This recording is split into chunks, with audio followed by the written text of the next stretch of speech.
I graduated from Women's Medical College of Pennsylvania in 1881, one of 50 women doctors in America. And not a single town would have me. The sixth rejection letter arrived on a Tuesday. Helena, Montana. Position filled by qualified candidate. That word qualified burned like carbolic acid on an open wound. I'd graduated top of my class. I'd performed surgeries that made my male classmates faint. But qualified, apparently, required something I could never possess. A penis. I didn't say that out loud. Of course, proper Philadelphia ladies didn't speak such words. We just sat in boarding houses with thin walls and thinner prospects, listening to other women's normal lives through the plaster while our own dreams gathered dust. My medical bag sat beside my desk, leather cracking from disuse. 6 months since I'd touched a patient. 6 months of writing letters, attending interviews, watching men's faces close the moment they realized Miss Mitchell was not Mr. Mitchell. I'd stopped crying after the third rejection. By the sixth, I'd learned tears were a waste of salt. Mrs. Henderson knocked softly. Rent's due Friday. Dear Friday. I counted my remaining funds. 2 months, maybe 3 if I stopped eating meat. Then I'd have to write father. Admit he'd been right. Medicine would make me unmarriageable, unemployable, impossible. I'd return east, teach piano to children of women who'd married successfully, and pretend my degree meant nothing. The scalpel in my bag was still sharp. I was the one getting dull. I opened the bag anyway, checking instruments I hadn't used since graduation. Forceps. Still gleaming. Stethoscope. Waiting. My hands remembered their weight, their purpose. My fingers flexed automatically, muscle memory of suturing, of saving lives. The cat's been limping, Mrs. Henderson added. If you're not too busy. Too busy. As if my calendar wasn't empty as a swept room. I examined her tabby that evening. Kidney stones. Probably. The cat tolerated my palpation with offended dignity. I diagnosed. Recommended diet changes. Charged nothing. Mrs. Henderson thanked me profusely. I was a very expensive, very useless luxury. That night, desperation drove me to the unthinkable. Mail-order bride advertisements spread across my desk like a humiliating fan of options. 4 years of medical school, and here I sat, reading wife requests like I was shopping for fabric. Most wanted young, pretty, obedient. I was 26, plain, and constitutionally incapable of obedience. But children got sick. Children needed doctors. One advertisement caught my eye. Not because it promised love, I'd stopped believing in that, but because it was honest. Widower, 3 children, ranch outside Cedar Ridge, Montana, need mother for children. Honest woman preferred, honest, I could do honest. I wrote by lamplight, crossing out gentle lies, choosing brutal truth. I am a physician. Your children would have a mother who is also a doctor. I posted it before dawn, before I could reconsider, before common sense could intervene. Then I waited. 2 weeks passed like months. I maintained my medical skills on Mrs. Henderson's increasingly tolerant cat. The tabby bore my examinations with the weary patience of someone who knew I needed this more than he did. Every morning, the mail slot's metallic clang made me jump. Every morning. Nothing. I wondered if other women doctors did this. If all 50 of us were scattered across America, trading our degrees for the chance to use them, pretending we weren't slowly disappearing into lives we'd never wanted. My mother's voice haunted me. Medicine will make you unmarriageable. Sarah, Mama was half right. Medicine made me everything unmarriageable, unemployable, impossible. The full disaster. The letter arrived on a cold March morning. My hands shook opening it. His handwriting was plain, practical. James Garrett, Rancher, 3 children. Emma, 9.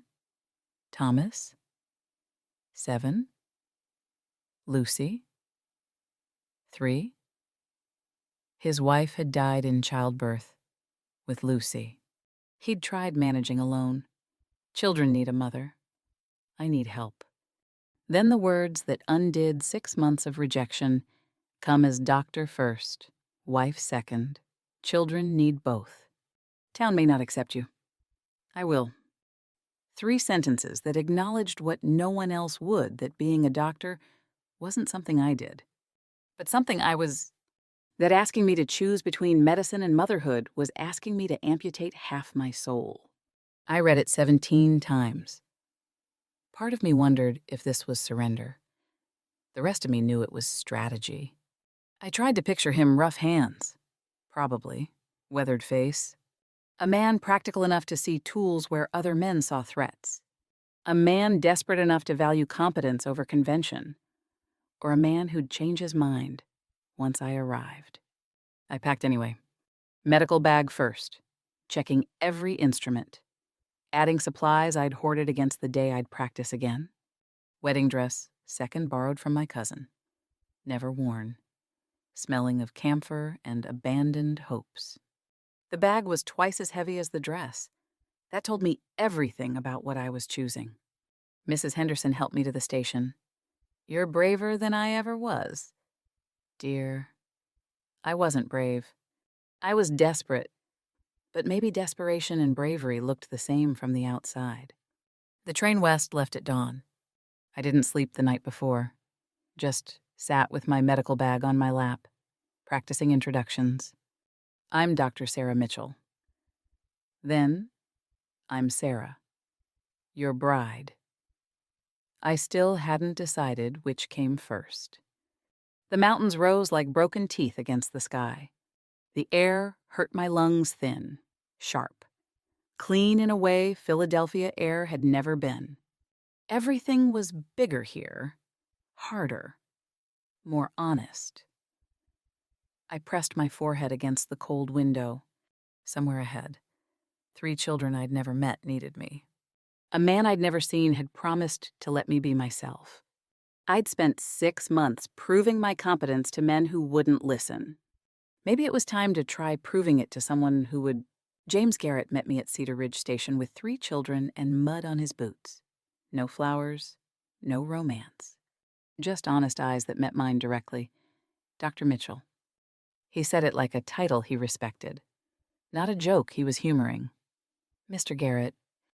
My voice came out steadier than I felt. The children hung back.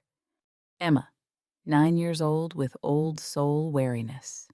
Thomas, 7, hiding behind his father's leg. Lucy, 3, crying softly with the persistent sadness of motherless children. Motherless children have a particular hunger in their eyes. I recognized it from my hospital rotations, the ones who'd watched parents die, who'd learned too young that love meant loss. This is Emma, Thomas, and Lucy, James said, not introducing himself first. They need you. Not, I need you. Not, we're glad you're here. Just the plain truth. They needed me. I knelt in the dusty station, ruining my traveling dress, and looked at Emma directly. I'm a doctor. That means I know how to fix things when they're broken, including people. Emma's eyes flickered. Can you fix sad sometimes? If you let me try. She nodded. A small negotiation completed. The ranch was exactly what I'd expected. Simple, functional, clearly struggling without a woman's hand. I counted what needed fixing as we approached. Stopped at 20. The house was clean, but chaotic. Dishes stacked haphazardly, children's clothes mended poorly. A man doing his best and failing at the details, women supposedly managed by instinct. We sat at the kitchen table. Coffee, bitter enough to strip paint. James Garrett spoke plainly. Town has a doctor. Dr. Hendricks. He won't be happy you're here. I don't need him happy. I need him to move aside. James's mouth twitched. Almost a smile. You treat who needs treating. I'll make sure they pay. You teach the children what they need to know. I'll make sure they listen. And the town meetings tomorrow. They'll have opinions. They always do. We looked at each other across scarred wood. Him assessing if I'd run. Me assessing if he'd meant what he wrote. I'm a doctor, I said finally. That doesn't change because I'm also a wife. Wouldn't respect you if it did. Emma appeared in the doorway. Can you really be both? Mama was just a mama. I looked at this child who'd lost one mother already, who was trying to understand if the replacement would be enough. I can be anything I need to be, I said. Then, surprising myself, and I need to be both. That night, I unpacked my medical bag in the room that would be mine. The children watched from the doorway like I was performing magic. Maybe just being seen, doing what I was trained to do, was magic enough. I arranged instruments on the simple dresser. Scalpels catching lamplight. Forceps finding their places. Stethoscope coiled like a promise. Emma whispered, "You're really staying." I looked at her. At Thomas. At baby Lucy already asleep against her sister's shoulder. At the life I'd bought with honesty and desperation. Really staying, I said. Tomorrow. I'd find out if the town agreed. I wasn't hopeful. But hope. I was learning. Wasn't the point. Staying was... Cedar Ridge had one doctor, one saloon, and one opinion about women physicians. We were dangerous novelties that threatened the natural order.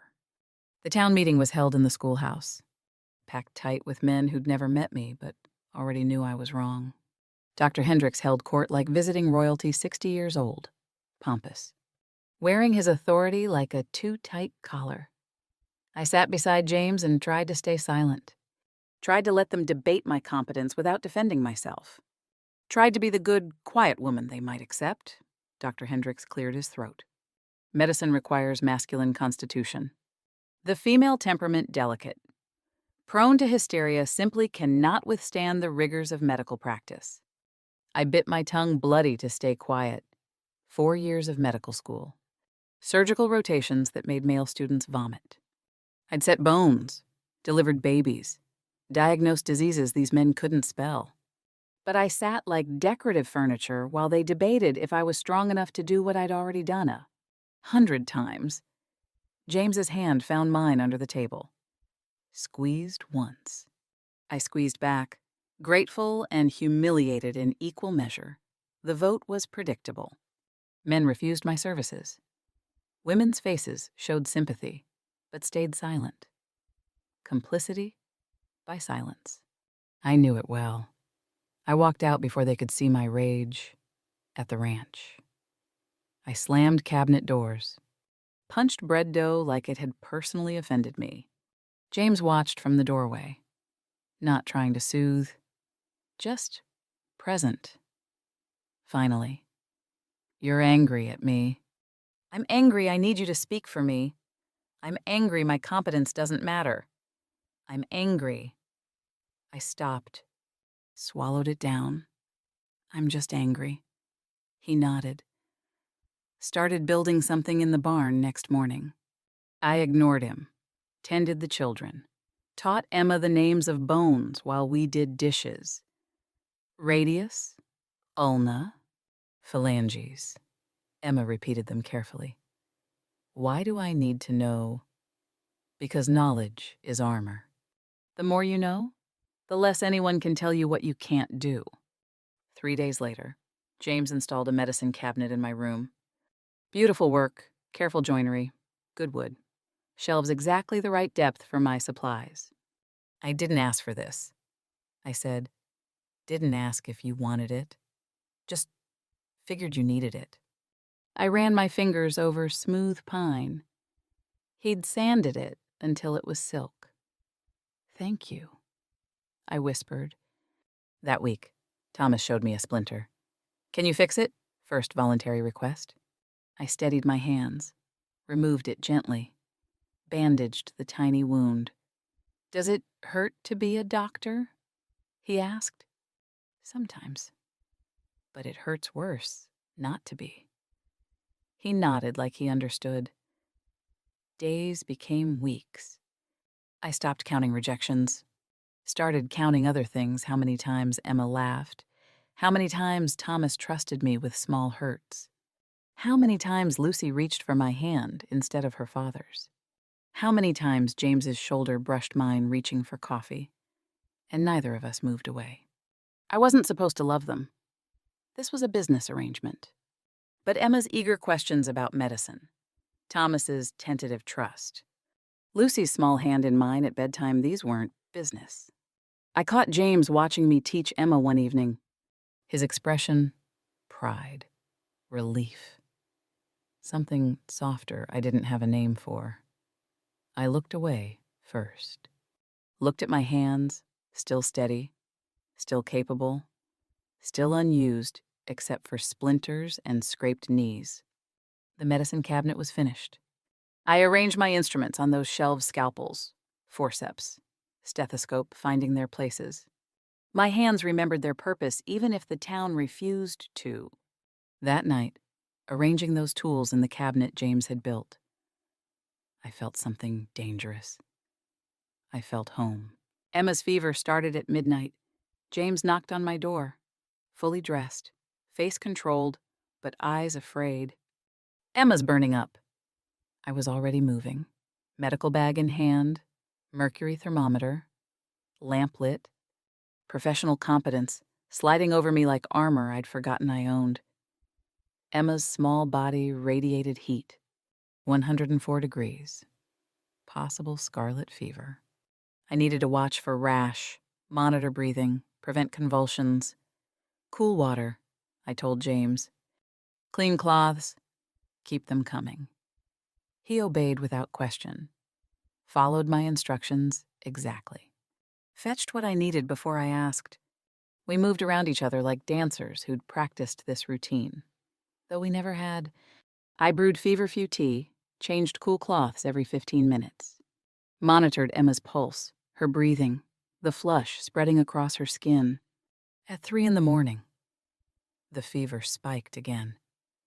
Emma thrashed, delirious, calling for her dead mother.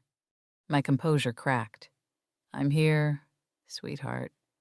I'm here. Not the doctor is here. Just me. Just Sarah." Just someone who loved this child more than professional detachment allowed. A memory surfaced: medical school. A 6-year-old girl with the same fever. I'd done everything right. She died anyway. Small body losing the fight despite my best efforts. I couldn't save her. I had to save Emma. James appeared beside me with fresh water, saw my tears, saw the doctor become the mother, the professional become the terrified woman who loved this child. "You love her," he said quietly. "I'm just doing my job." Nobody cries while doing their job. Not like that. I wiped my face roughly. "She has to be okay." "She will be. You won't let her be anything else." His faith in me was terrifying. What if I failed? What if competence wasn't enough? What if loving her made me worse at saving her? The fever broke at dawn. Emma's temperature dropped. Color returned to her lips. Her eyes opened. Focused. Saw me. "You stayed all night." "Of course I did. You're a real doctor." Her voice was small, but certain. "Better than real you care." Something in my chest cracked open. The validation I'd needed but didn't know I craved. Not from the town, not from Dr. Hendricks, but from this 9-year-old child who saw me clearly. I was exhausted. James brought coffee, sat beside me at the kitchen table while Emma slept peacefully upstairs. Real conversation began. sharing losses we'd both carried alone. His wife, dying, holding their newborn daughter, asking him to find someone to love their children. My isolation, the rejection, the slow suffocation of unused skills. I didn't just need a mother for them, he admitted. I needed someone who understood what it meant to lose everything and keep going. I didn't want to need this. My voice was raw. Didn't want to love them. Didn't want to. I stopped. Didn't say, love you. Wasn't ready for that truth yet. But he heard it anyway. Saw it in how I'd sat vigil. How I'd cried. How I'd broken my careful armor for his daughter. His hand on my shoulder brief. Steadying. I wanted to lean into it. Wanted to let someone else be strong for 5 minutes. Pride wouldn't let me. Exhaustion almost did. When did Emma become my daughter? I whispered. Not legally. But here. I touched my chest. When did that happen? Probably the first day. You just didn't admit it until she needed you to. Dawnlight filled the kitchen. Emma sleeping peacefully above us. James's hand still on my shoulder. Outside. The rooster crowed. Normal life resuming. Except nothing felt normal anymore. Everything felt dangerous. Everything felt possible. The first secret patient came at midnight. A miner's wife. Terrified. Carrying her feverish son. Please. Dr. Hendricks says, wait and pray. I can't just wait. I assessed quickly. Pneumonia risk. High fever. The boy needed immediate intervention steam treatment. Willow bark, constant monitoring. Bring him in. I worked through the night. By morning, the child was breathing easier. Fever dropping. The mother cried with relief. Don't tell anyone. She begged, my husband. He'd be angry I came to you. I won't tell. But word spread anyway. More secret patients came. Ranch wives who slipped in after dark. Merchant's daughter with a persistent cough. Blacksmith's son with infected burns. Women defying their husbands' orders because their children needed care more than they needed approval. I treated them all.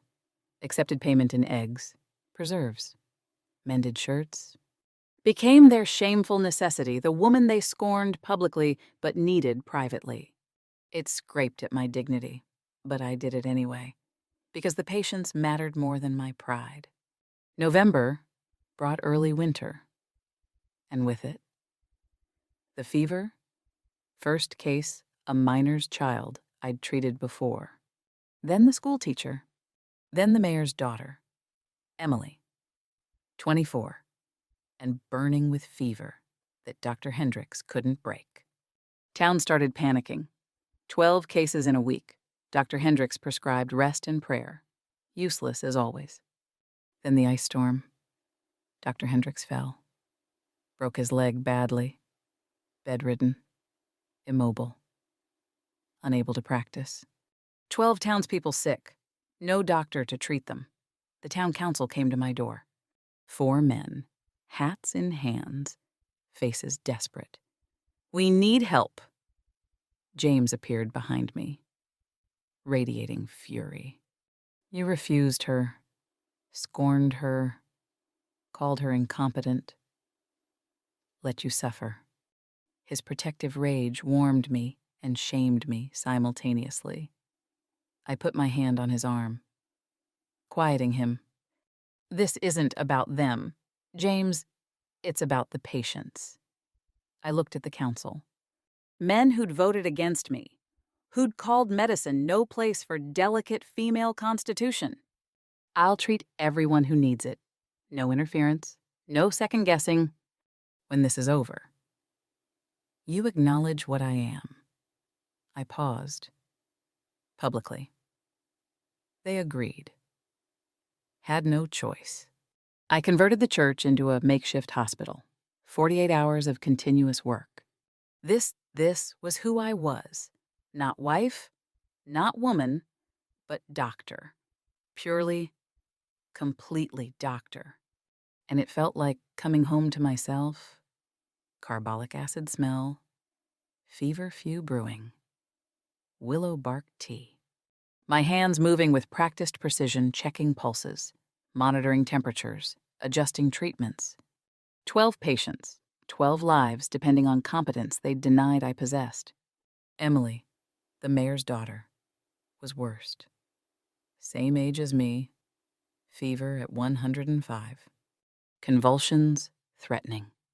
I sat with her for 36 hours, adjusting treatment, monitoring every breath.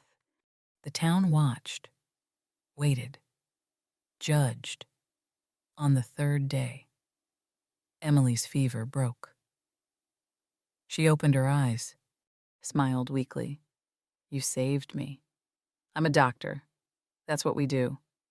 12 patients, 0 deaths, not one. I'd proven myself by the only metric that mattered. I'd saved them when their precious masculine medicine couldn't. The church was quiet finally, patients resting peacefully. I sat in the back pew, still wearing my apron stiff with sweat and medicine. Exhausted beyond words. The town would wake knowing I'd done this. Dr. Hendricks couldn't take it from me. No man could. I'd earned my place with competence they couldn't deny. So why did I feel so empty? The fever broke. The patients recovered. And the fear came. Not fear of failure, I'd proven myself. Fear of what I'd revealed. Fear of needing to be needed instead of being wanted. Dr. Hendricks sent word. Bitter concession delivered by his wife. You did well. For a woman. For a woman.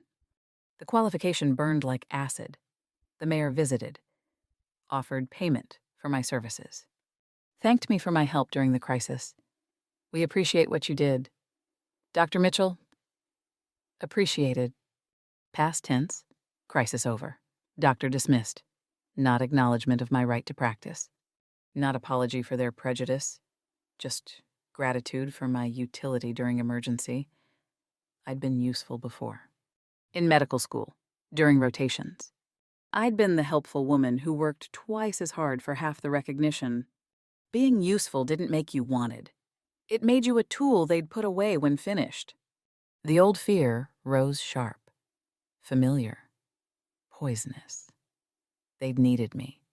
When they stopped needing me, they'd stop seeing me. I'd spent 6 years being dismissed the moment I wasn't immediately necessary. Why would Cedar Ridge be different? I started packing. Medical bag first, wrapping each instrument carefully. The weight of them years of training in my hands. Years of fighting to use them. Maybe it was time to find somewhere else. Somewhere that would see me before crisis demanded it. Emma found me. You're leaving... Not angry. Betrayed. Because we're not good enough. You don't understand. Emma, I understand you saved 12 people, and they still don't want you. I understand you're running. Her words hit like diagnosis accurate. Unwelcome. True. Thomas says running is what scared people do. She continued, You don't seem scared. I'm terrified. Of what? Of needing this. Of needing them to want me. Not just need me. Of staying long enough to love completely and losing it anyway. James appeared in the doorway. Didn't demand I stay. Just asked quietly, What are you afraid of? 6 years of rejection rose in my throat. I'm afraid of needing you. All of you. I'm afraid you'll realize I'm not worth the trouble. You think you have to earn the right to stay. His voice was gentle. You had it when you stepped off that train. I wanted you. Children wanted you. Still do. That enough. What if it's not? What if I stay and you change your mind? What if you leave and never... No, we wouldn't have. Emma took my hand. Small fingers wrapping around mine. Please don't go. We love you. First time anyone had said it. The words I'd been waiting for, without knowing I was waiting. I looked at my packed medical bag, at Emma's tear-streaked face, at James, who'd never asked me to be anything but myself. I'd spent 6 years building walls brick by brick, rejection by rejection. They were asking me to tear them down. That was more terrifying than any town council. I don't know how to stay, I admitted. I only know how to leave before they can make me. James crossed the room, took my other hand. Then we'll teach you. Staying isn't weakness. Sarah, running is easy. Staying when you're scared, that's courage. I didn't believe him. Not yet. But I wanted to. God help me. I wanted to. That night, I sat with my medical bag on my lap. Emma asleep against my shoulder, James in the doorway, patient as mountains. I'm so tired of fighting to be seen. I whispered, then stop fighting us. He said, we already see you. I looked at Emma, at the life I could have if I was brave enough to claim it. I didn't unpack that night. But I didn't leave either. That was something. That was a start. Morning came with impossible clarity. Sunlight sharp as scalpels. Children at breakfast. James making coffee. The ritual ordinary and extraordinary simultaneously. Emma watched me. You're still here. Still here? My medical bag sat by the door. Packed and ready. Escape route planned. Old pattern. Familiar armor. But I didn't pick it up. Instead, I started unpacking. Slowly. Deliberately. Placing each instrument with intention. Scalpel in the medicine cabinet James had built. Forceps beside it. Stethoscope coiled carefully. This time, I was choosing to stay. The town council arrived mid-morning. Contract in hand. Position as town physician, they announced proudly, like they were doing me a favor. I read it carefully. Reporting to council. Subject to their oversight.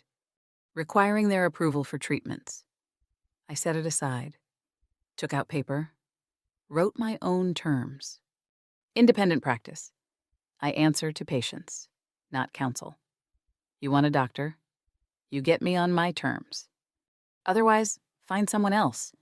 Their shock was almost funny. A woman negotiating. Dr. Mitchell. Those are my terms. You need me more than I need you. We both know it. They signed. Had no choice. Cedar Ridge needed a doctor, and I was the only one standing. I found space above the general store. Cleaned it myself while Emma helped. Thomas swept. Lucy rearranged supplies in ways that definitely weren't helpful, but were definitely adorable.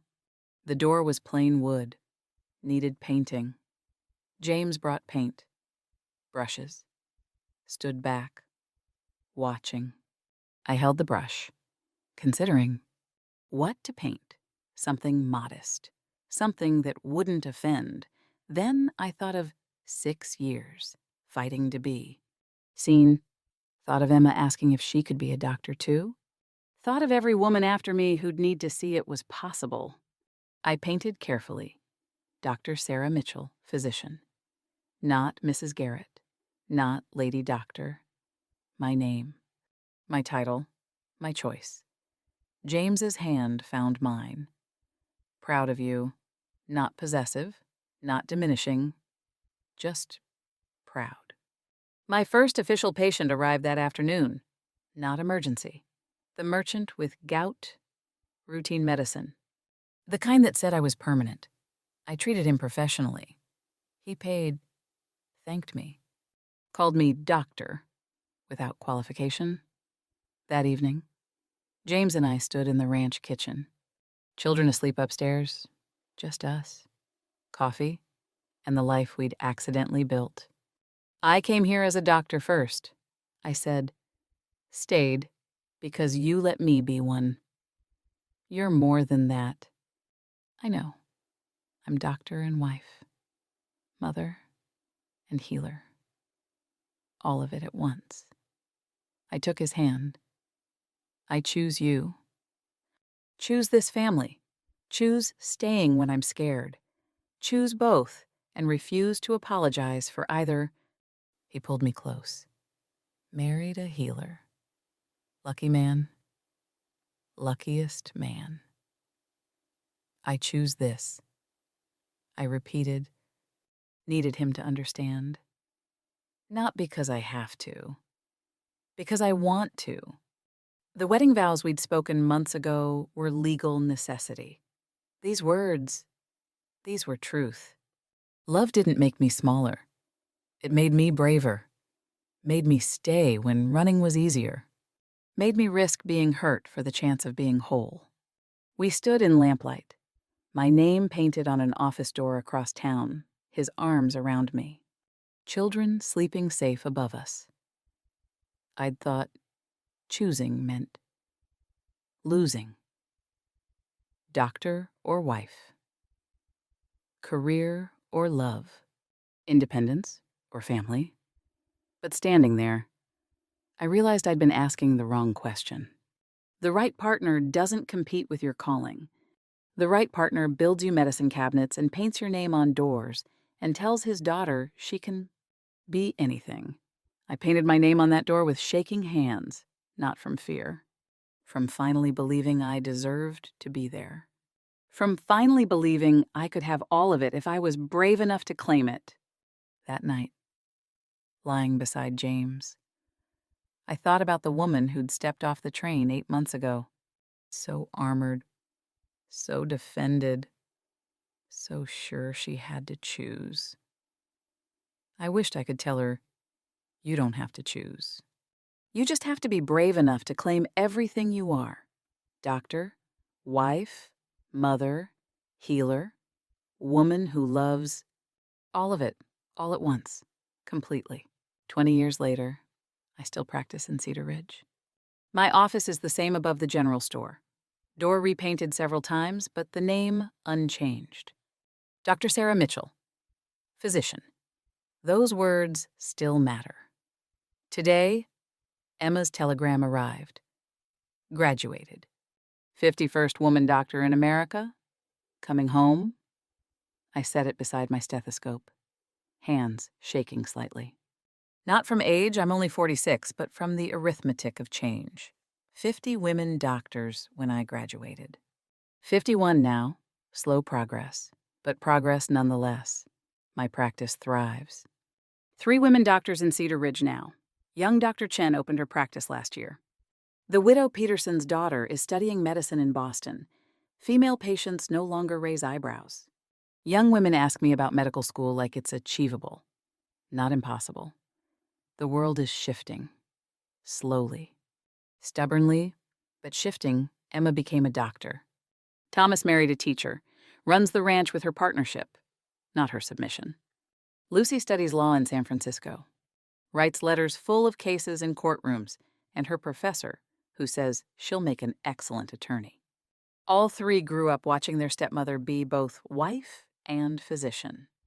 Grew up knowing choosing wasn't necessary. Claiming was. James died 3 years ago. Heart. Sudden. Merciful. His last words, still the luckiest man. I kept practicing. He'd have expected nothing less. Dr. Hendricks died 2 years before James. Sent for me on his deathbed. You were the better doctor, he admitted. I was the bitter man. I know, I said, not cruel, just honest. He died a few hours later. I treated him with the same competence I'd treat anyone. Didn't gloat. Didn't need to. A young woman enters my office now, pregnant, nervous, choosing me deliberately. My grandmother says you're the one who taught Cedar Ridge that women could heal. I set my stethoscope aside. Study this girl, maybe 22, who's never known a world where women couldn't be doctors. No, I tell her gently. I taught them that women already were healing. They just needed to open their eyes and see it. She nods, not quite understanding. She will someday. I examine her carefully. Healthy pregnancy, strong heartbeat. I give her the care I'd give anyone thorough. Competent, kind. After she leaves, I sit in the quiet office. Think about the journey that brought me here. They say you can't change the world. But I changed Cedar Ridge, and Emma will change wherever she practices. And her patients, or her daughters, or someone who just sees it's possible they'll change more. That's how worlds shift. One brave woman at a time. I used to think my story was about proving them wrong. It wasn't. It was about proving myself right. I was always a doctor, always belonged in medicine. I just had to believe it loud enough, long enough, that eventually they heard it too. The greatest victory wasn't saving the mayor's daughter during the epidemic. It was treating the mayor's granddaughter last week 3 generations later because her mother asked for me. By name, that's legacy. Tomorrow, Emma opens her practice in Helena, the same town that rejected me 21 years ago. They're lucky to have her. She's a better doctor than I was at her age.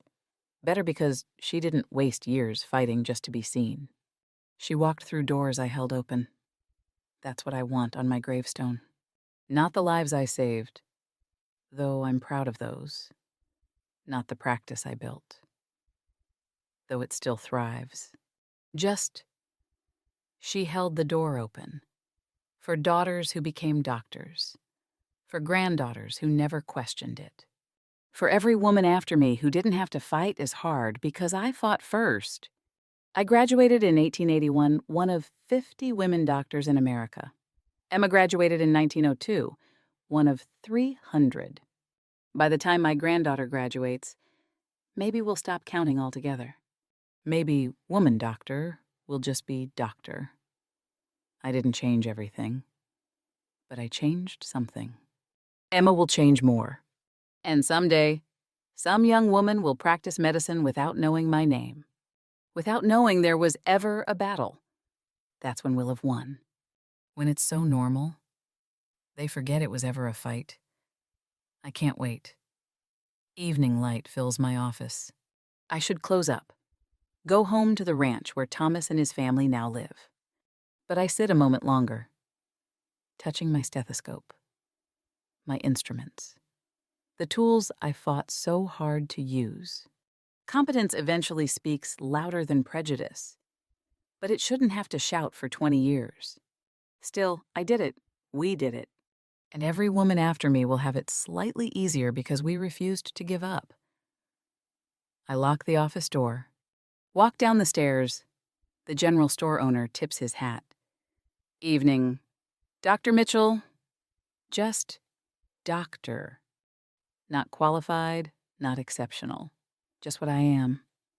I walk home through streets I've known for 20 years, past the church where I saved 12 lives, past the schoolhouse where they voted against me, past houses holding people I've treated delivered their babies, set their bones, saved their lives.